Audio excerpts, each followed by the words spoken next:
I'm in Woodinville continuing our tour of Washington winemakers, and I'm here with Allison Engman, and Allison is one of the proprietors of Ambassador Wines of Washington. Well, it's nice to see you today. How are you? I'm great. Happy to be here.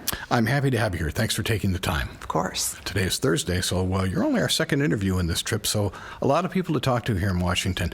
Are you from here originally, or where are you from?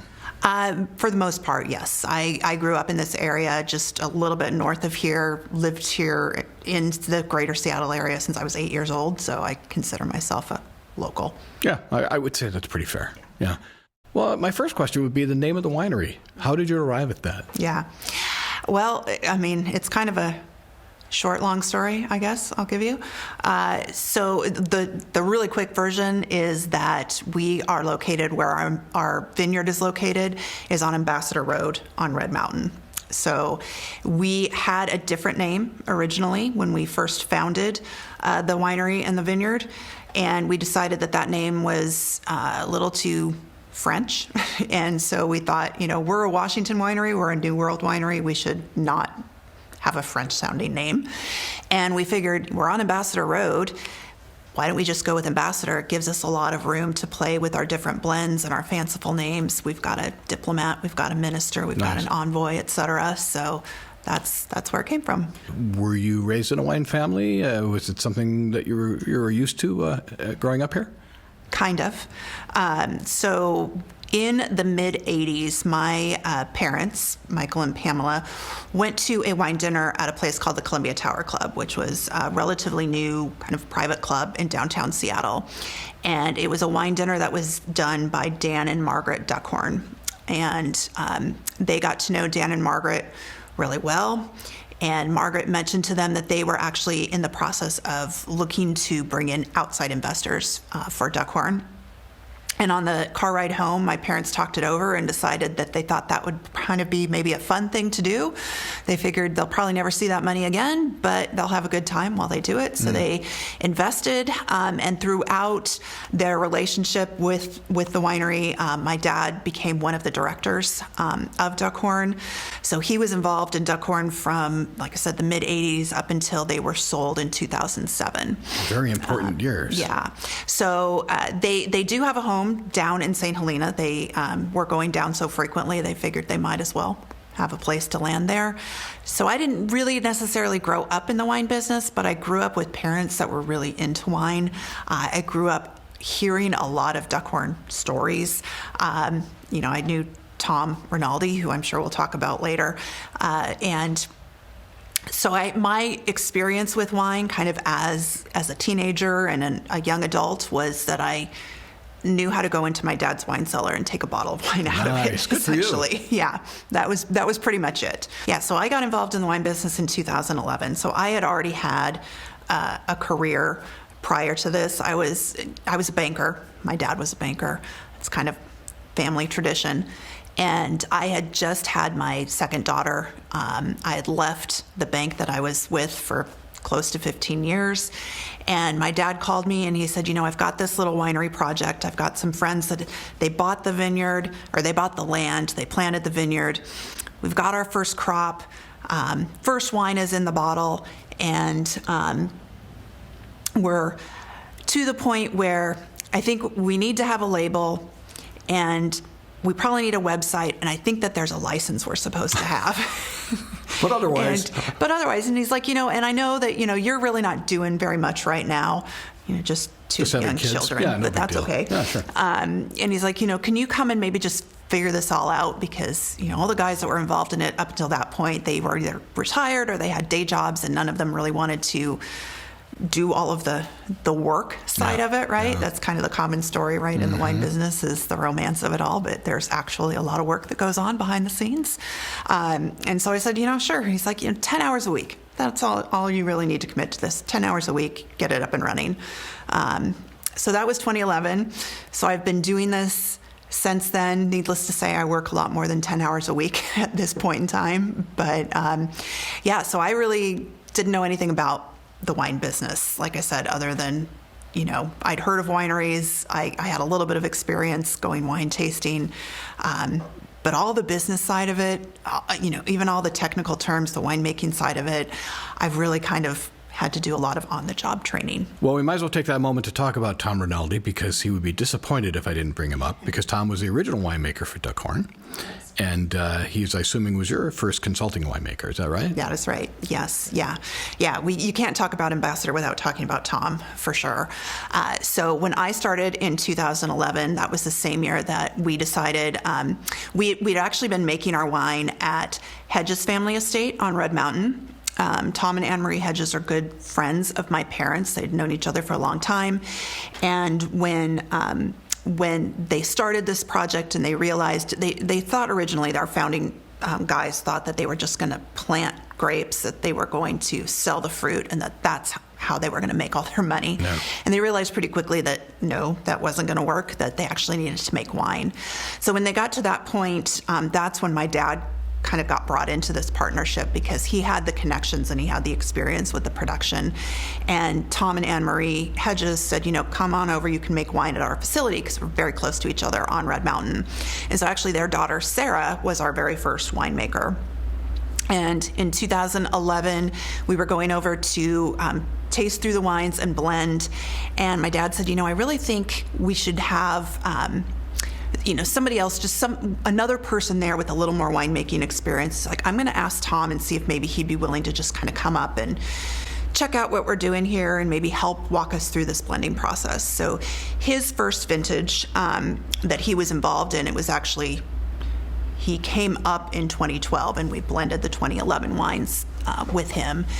And so Tom came up, he kind of saw what was going on, and he thought, this is kind of cool, it's kind of fun. And so we said, hey, you want to become like our ongoing consulting winemaker? And he's like, sure. Tom, he's always up for anything that's a good time. And he and Sarah really clicked, got along really well. So he became our consulting winemaker, and in time, he actually became one of our partners, and now he's on our board of directors. That's great. And he's still our consulting winemaker. So yeah, Tom's been around really almost since the very beginning of this.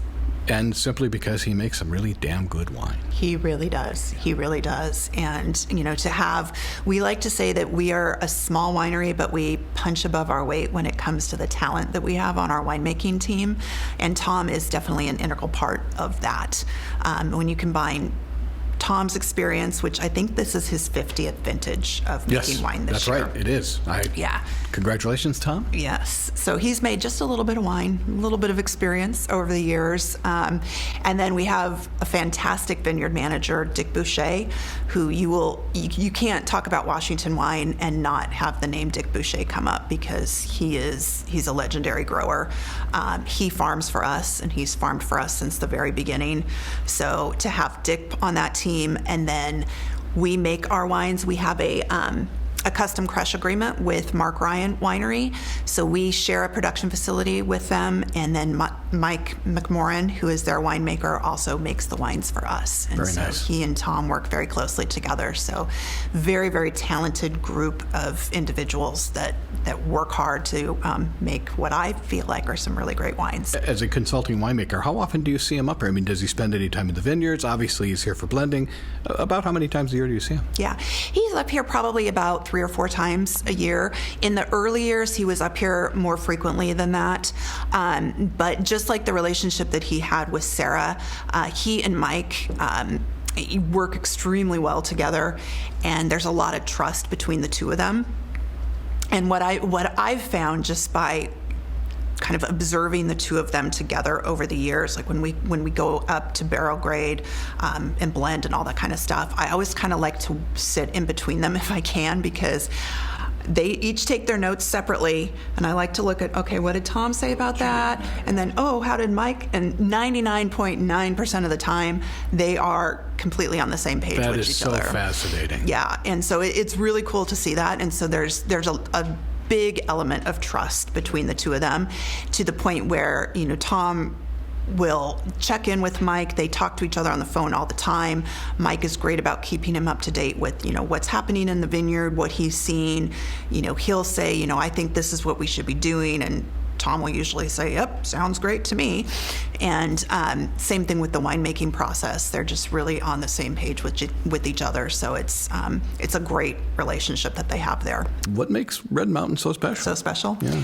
Well, there's a lot of things that make Red Mountain special. I think, if you were to talk to like the Red Mountain Alliance, they would say, there's the 5 pillars of Red Mountain, or the 5 things that really make it distinct from other growing regions, or I guess the things that contribute to it being such a fantastic growing region. So those things are temperature. It's the hottest location in the state of Washington. So it gets more heat units each year than any other place in the state, which is, puts a lot of stress on the vines.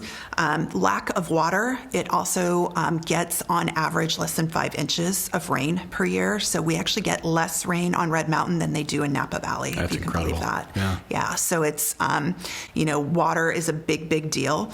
We're very fortunate. We've actually got 2 wells on our property, but there's, a lot of folks that depend on the Yakima River for irrigation.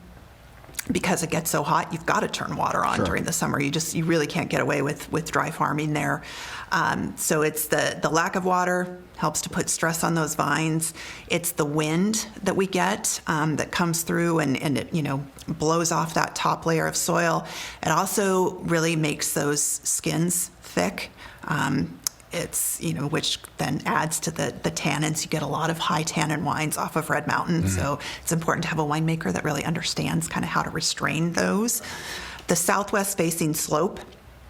So that's another piece of it, is just the amount of daylight that the vineyards get on average during the summer.